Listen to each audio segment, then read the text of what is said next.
गलती और पूरा साल बर्बाद। देखो आपको पता है एसएससी जेईई ने न्यू कैलेंडर लॉन्च कर दिया है। ओटीआर क्या है इसके बारे में जानेंगे। बेनिफिट्स ऑफ ओटीआर क्या है, इसका बेनिफिट क्या होगा आपको, step by step registration process. और सर फोटो का साइज क्या होना चाहिए, सर बैकग्राउंड कैसा होना चाहिए, सर सिग्नेचर का साइज कैसा होना चाहिए, किस पेन से सिग्नेचर होना चाहिए, सारी चीज वेबसाइट पर जाने पे ऐसा दिखेगा। ये एसएससी कमीशन का ऑफिस दिख रहा होगा।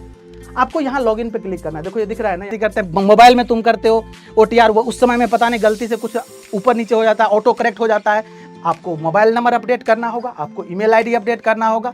अगर ये सब अपडेट करना है तो आप 31 मई एक करेंगे। सर न्यू स्टूडेंट क्या करेंगे, तो आपका जो ओटीआर है थ्रू आधार से जो वैलिडेट होगा, आधार से जो वेरिफिकेशन स्टार्ट होगा, जो आप ओटीआर कर सकते हैं। Hello everyone, welcome to engineers वाला। कैसे हैं आप लोग, होपफुली अच्छे होंगे। एक छोटी सी गलती और पूरा साल बर्बाद।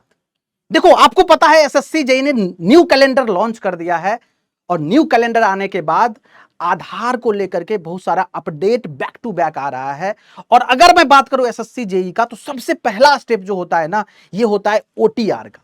और ये जैसे ही ये तीन सुनते हो ना, तीन वर्ड ओटीआर, आपके मन में चलता है सर ये क्या करे। इसको लेके सारे बच्चे परेशान हैं। जो बच्चे पहले से तैयारी कर रहे हैं एसएससी जेईई का, एसएससी के किसी भी एग्जामिनेशन का, वो भी परेशान हो रहे हैं। और जो बच्चे न्यू हैं, जो पहली बार एसएससी का एग्जाम देंगे, चाहे वो एसएससी जेईई का एग्जाम हो, चाहे एसएससी का कोई सा भी एग्जाम हो, वो भी परेशान हो रहे हैं। आपको बिल्कुल भी परेशान नहीं होना है, क्योंकि जब इंजीनियर्स वाला की टीम आपके साथ है तो आपका पढ़ाई से लेकर के सिलेक्शन तक का जो सफर होगा, उसमें आपको हमेशा सहयोग करने के लिए तैयार है पूरी team.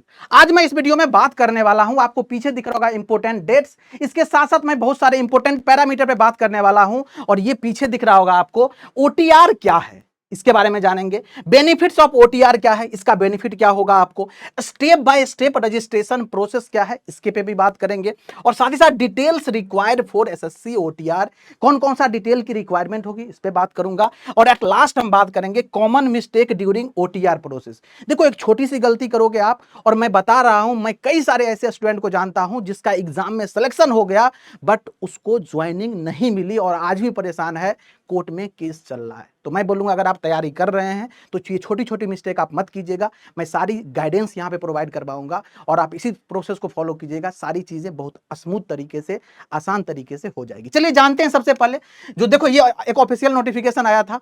It is inform that the OTR one time registration will be Aadhaar enable for 2025 examination cycle and onward, that is from 2 जून 2025। ये क्या है, 2 जून से क्या स्टार्ट होने वाला है, कैसे आधार इनेबल वाली चीजें, आधार इनेबल्ड अपडेट जो है वेरिफिकेशन कैसे स्टार्ट होगा, इस पे भी हम बात करेंगे। डोंट वरी, घबराने की कोई जरूरत नहीं है। और ये सारी चीजें लिखा गया है जो 9 मई का आपका जो कैलेंडर इशू हुआ था, उसके बाद ये जो लिखा है ओटीआर जो रजिस्ट्रेशन है would be permitted only till 31 May. 3 date है।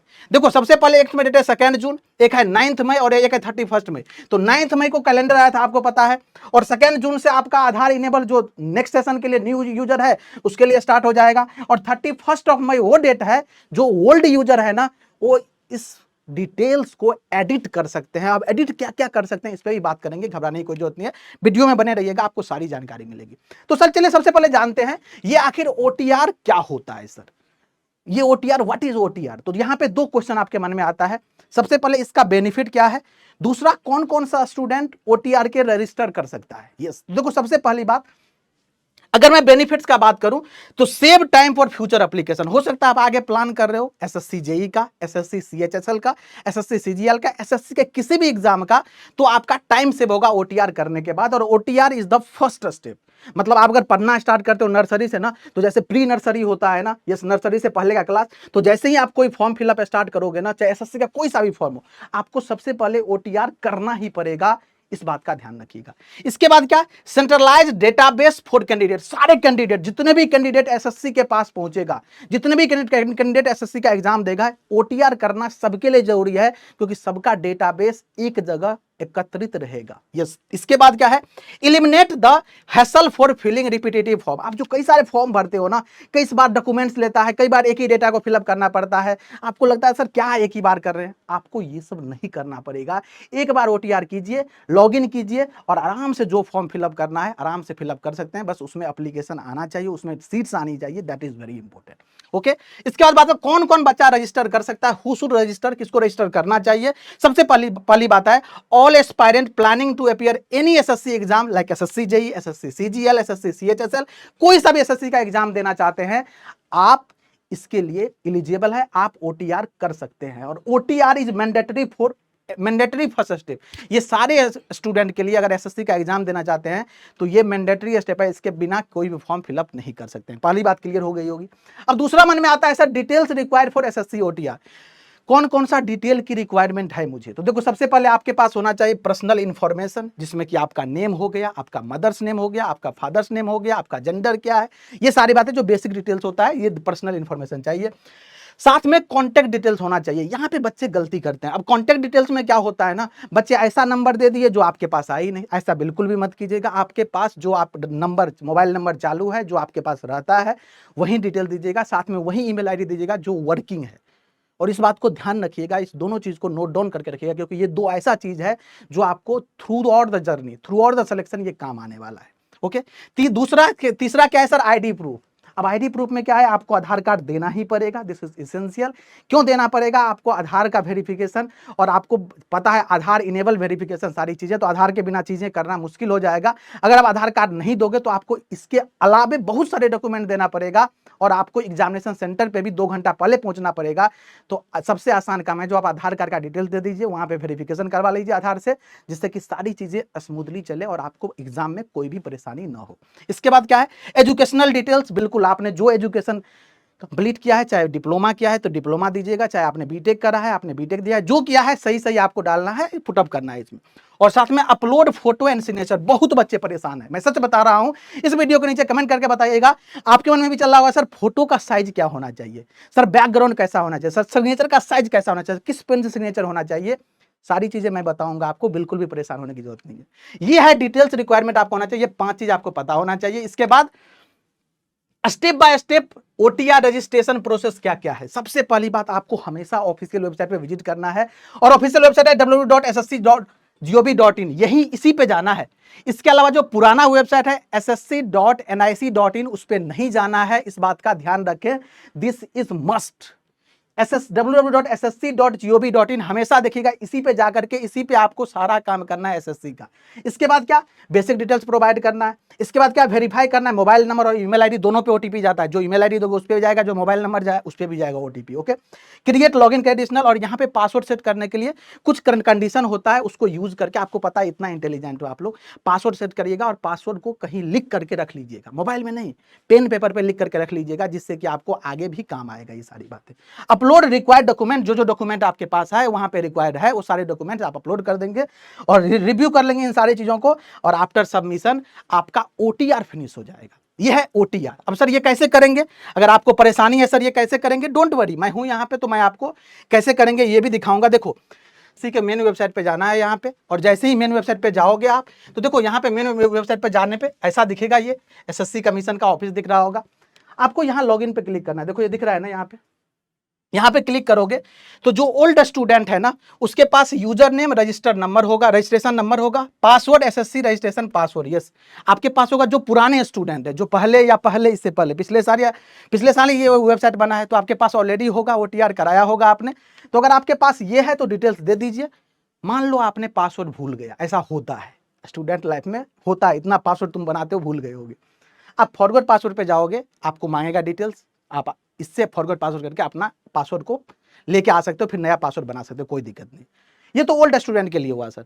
अगर कोई न्यू स्टूडेंट है, देखो नीचे लिखा है न्यू यूजर, अगर रजिस्ट्रेशन पहली बार कर रहे हो आप, इस वेबसाइट पे अपना ओटीआर पहली बार कर रहे हो, तो यहाँ पे क्लिक करना है, देखो ध्यान से, और जैसे ही रजिस्टर नाउ करोगे आपको ये विंडो ओपन होके आएगा, और यहाँ पे देखो क्या लिखा है, पर्सनल डिटेल्स, जिसमें आपको अपना नाम, और ये नाम जो है ना, जो मैट्रिकुलेशन का सर्टिफिकेट है उसमें देख करके भरिएगा। कुछ भी गलत नहीं होना चाहिए, एक भी शब्द गलत नहीं होना चाहिए। अगर मैं अपना बात करूं तो KRISHNA जैसे लिखा हुआ है वैसे ही यहाँ पे हमको डिटेल्स लिखना है। Mother's name, father's name, age, date of birth, सारी चीजें एग्जैक्टली वही भरना है जो उस मैट्रिकुलेशन सर्टिफिकेट में लिखा रहता है। उस पर गलती मत कीजिएगा, छोटी गलती आपको बहुत बार बहुत परेशान करता है, और ये मैं एक्सपीरियंस के भी यहाँ पे बता रहा हूँ, इसलिए बाद में रोने से अच्छा है अभी थोड़ा सा अलर्ट मोड में रहे, जिससे चीजें सही हो। पासवर्ड क्रिएशन ध्यान रखिएगा, वहां पे मेंशन रहेगा कैसे क्या जनरेट करना है, जो क्राइटेरिया उसको फुलफिल करना है, और एडिशनल डिटेल्स जिसमें आपका एजुकेशनल क्वालिफिकेशन मांगेगा, सारी चीजें, और लास्ट में डिक्लेरेशन करके आप इसको कंटिन्यू करोगे तो यही सारी चीजें, देखो ये सारी चीजें खुल गया। Do you have Aadhaar card देना है, देखो आइडेंटिफिकेशन कार्ड जो भी देना है, देना चाहते हो देखो, कैंडिडेट नाम एज पर देखो मैट्रिकुलेशन सर्टिफिकेट लिखा हुआ है, ये सारी चीजें आपको फिलअप करना है, और आसान है, बहुत आसान है, मतलब ज्यादा डिफिकल्ट नहीं है, करके सेव एंड नेक्स्ट करोगे, यही 4 स्टेप में आपका ये काम हो जाएगा। यस, ये तो हो गया सर, ओटीआर फिनिश कर लिया। लेकिन ड्यूरिंग ओटीआर, जब हम ओटीआर करेंगे ना, तो कुछ कुछ बातों को ध्यान रखना है, कुछ कुछ पैरामीटर को ध्यान रखना है। उस पर अगर मैं स्विच करूं तो ये बातें देखो, ये तो हो गया, ये तो आपने कंप्लीट कर लिया है। अब थोड़ा सा हम आगे बढ़ जाते हैं।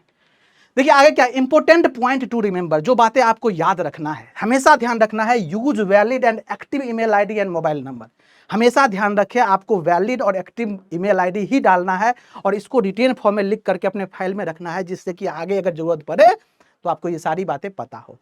डबल चेक ऑल इन्फॉर्मेशन, जितने भी इन्फॉर्मेशन आप देंगे ओटीआर के टाइम में उसको डबल चेक जरूर करें, जिससे कि आप ओवर कॉन्फिडेंट ना रहें, ऐसा है वैसा है, गलती हो जाती है, और कोई गलती जानबूझ के नहीं करता है, मैं फिर से बोल रहा हूं, इसलिए डबल चेक करने से हो सकता है ये चीजें रेक्टिफाई हो जाए। Save your registration ID and password securely. Yes, आप रजिस्ट्रेशन नंबर में और पासवर्ड दोनों चीज को सिक्योरली सेव करके लिख करके रखिएगा, मोबाइल में मत रखिएगा, मैं बार बार बोल रहा हूं, मोबाइल खो जाएगा, डिलीट हो जाएगा डेटा, फिर नहीं मिलेगा, बाद में परेशान होगे, लिख करके आपको फाइल में रखना, this is very important, bar bar highlight कर रहा हूं। इसके बाद common mistake during OTR process, जो बच्चे अभी तक कॉमन मिस्टेक करते आ रहे हैं, जिस बच्चे से बात हुई है पिछले साल, इस साल जो बात हुई है, वो क्या मेन परेशानी है, कहां कहां गलतियां हो जा रही है, उन सारे बातों का बात करूं। टाइपिंग एरर होता है, बच्चे जो टाइप करते हैं गलती करते हैं, मोबाइल में तुम करते हो ओटीआर, वो उस समय में पता नहीं गलती से कुछ ऊपर नीचे हो जाता है, ऑटो करेक्ट हो जाता है, तो ये मिस्टेक हो जाता है। तो typing error in name and date of birth सबसे बड़ी इंपॉर्टेंट, डेट ऑफ बर्थ अगर गया तो फिर सब कुछ गड़बड़, नेम अगर अपना नेम, मम्मी का नेम, पापा का नेम हुआ गड़बड़, सब कुछ गड़बड़ हो जाएगा। ध्यान रखिएगा इन सब बातों को, जो कि कॉमन मिस्टेक बच्चों के द्वारा हो जाता है, इस पर ध्यान रखेंगे, डबल चेक करके, ट्रिपल चेक करके इसको सही करेंगे। Upload photo and signature in wrong format, आपको जो फोटो और सिग्नेचर का वहां पे दिया गया है सर, यही आपको कंडीशन फुलफिल करनी है, वही करनी है। अब क्या है सर, इस पे आ जाता है, देखो यहाँ पे गाइडलाइन क्या दिया गया है, अगर आप फोटोग्राफ रिक्वायरमेंट कर रहे हो तो फॉर्मेट जेपीजी और जेपीजी होना चाहिए, साइज 20 केबी से लेकर 50 केबी तक होना चाहिए, डायमेंशन 3.5 सेंटीमीटर से 4.5 सेंटीमीटर प्रीफर्ड है, यही होना चाहिए आपको। बैकग्राउंड लाइट और व्हाइट बैकग्राउंड होना चाहिए, इस बात का ध्यान रखें, मोबाइल से नहीं ऐसे क्लिक करके नहीं डालना है, ध्यान रखेंगे। क्राइटेरिया क्या है, must be recent photograph, passport size photo होना चाहिए विद इन लास्ट 3 मंथ, 3 महीना पुराना ही होना चाहिए, इस बात को भी ध्यान रखना। यार फोटो क्लिक करवाने में क्या दिक्कत है, तुम 1 साल पहले जो किए थे और आज करवा लो जाकर के, आजकल तो हर जगह स्टूडियो अवेलेबल है। यस, क्लियरली विजिबल होना चाहिए विद नो रेड आई और शैडो, अवॉइड सेल्फी अवॉइड करना, और फिल्टर इमेज अवॉइड करना, आपको चश्मा उश्मा कैप वैप नहीं लगाना, ये सारी चीजें आपको पता है, तो ये सारी बातों को भी ध्यान रखना है। इसके बाद क्या, अगर सिग्नेचर का रिक्वायरमेंट बनूं तो फॉर्मेट जेपीजी होना चाहिए, जेपीईजी और जेपीजी 2 अलग अलग फॉर्मेट है, इसमें से कोई भी चलेगा, 10 केबी से 20 केबी होना चाहिए, और ये लिखा है साइन जो है व्हाइट पेपर विद ब्लैक और ब्लू इंक होना चाहिए, चलेगा, कोई दिक्कत नहीं है। Clarity signature should note in capital letter and must match the one used in official document. Yes, आप जो भी ऑफिशियल डॉक्यूमेंट यूज करते हैं वही सिग्नेचर कीजिएगा, और कैपिटल लेटर में सिग्नेचर नहीं होता है, तो इस बात का भी ध्यान रखिएगा आप लोग। ओके, तो ये फोटो और सिग्नेचर का गाइडलाइन है, इसको जरूर फॉलो कीजिएगा, यहाँ पे लिखा हुआ है, जिससे कि रॉन्ग ना हो जाए। रजिस्टरिंग थ्रू अनऑफिशियल वेबसाइट, बहुत सारे बच्चे आजकल देखो, जब हम स्मार्ट मूव लेते हैं ना, जब चीजें स्मार्टली हो रही है ना, इतना डिजिटल इंडिया चल रहा है ना, आपके फोन में, आपके हाथ में स्मार्टफोन है ना, तो आप बहुत बार डाइवर्ट भी हो जाते हो, आपको लगता है सर यहीं पे कर लेते हैं ना, आसानी से गलत रास्ते पे भी चले जाते हो। आपको हमेशा ऑफिशियल वेबसाइट पे ही विजिट करना है, ऑफिशियल वेबसाइट पे ही अपना डेटा देना है, और हमेशा देखना है ssc.gov.in, this is the official website, आज यही है एसएससी का वेबसाइट, पहले वाला ssc.nic.in था, उस पर नहीं करना है, ध्यान रखें इस बात का। Note provided correct educational details, बहुत सारे बच्चे जो है अपना एजुकेशनल क्वालिफिकेशन जो है वो गलत डाल देते हैं, डिप्लोमा रहते हैं, बीटेक नहीं किए रहते हैं, बीटेक फर्स्ट ईयर में है, डाल देंगे जो बीटेक है, ऐसा गलती नहीं करना है। बात छोटी सी है लेकिन ये बहुत बड़ा इंपैक्ट डाल जाता है, जब तक आपके पास डिग्री कंप्लीट नहीं है तब तक आप डिग्री नहीं डालिएगा, दिस इज वेरी इंपॉर्टेंट, ऐसा गलती नहीं कीजिएगा, ये डिटेल्स है सारी बातें। अब आपके मन में क्वेश्चन आ रहा होगा, सर हम ओल्ड कैंडिडेट है, यस हम पहले OTR करा रखे हैं सर, तो हमारे लिए क्या है ये 31 मई। देखो यहाँ पे लिखा है क्या, already registered that is old student. अगर आप ओल्ड स्टूडेंट हैं, आपको किसी भी डॉक्यूमेंट में, किसी भी डेटा में, किसी भी डिटेल्स में अगर आपको एडिट करने की जरूरत है, कैसे सर अपडेट करना है आपको, जैसे कैटेगरी अपडेट करना है, हो सकता है आपको क्वालिफिकेशन अपडेट करना होगा, आपको मोबाइल नंबर अपडेट करना होगा, आपको ईमेल आईडी अपडेट करना होगा। अगर ये सब अपडेट करना है तो आप 31 मई 31 मई तक आप आराम से जाकर के कर सकते हैं। ये ओल्ड स्टूडेंट का बात कर रहा हूं, जो ऑलरेडी रजिस्टर्ड है एसएससी के वेबसाइट पे, उसके लिए है 31 मई से पहले जाकर के आप ये चीज आराम से कर सकते हैं। अभी तक जो डेट है वो यही मेंशन है। ठीक है, क्लियर है सबको? क्लियर हो गया? इस वीडियो के नीचे कमेंट करके जरूर बताइएगा yes sir I am old student. जो न्यू स्टूडेंट है वो लिखेंगे yes sir I am new student, yes. इसके बाद क्या, जो न्यू यूजर है वो क्या करेंगे सर, न्यू स्टूडेंट क्या करेंगे, तो आपका जो OTR है थ्रू आधार, आधार से जो वैलिडेट होगा, आधार से जो वेरिफिकेशन स्टार्ट होगा, जो आप OTR कर सकते हैं, दैट इज 2 जून। अगर 2 जून से पहले, जैसे 31 में लिखा है, अगर तब तक OTR आप भी करवा सकते हैं, जो पुराने स्टूडेंट वो भी करवा सकते हैं, सॉरी न्यू स्टूडेंट वो भी करवा सकते हैं, लेकिन आपको अभी आधार कार्ड नेसेसरी नहीं लगेगा। आधार कार्ड नहीं दोगे तब भी हो जाएगा।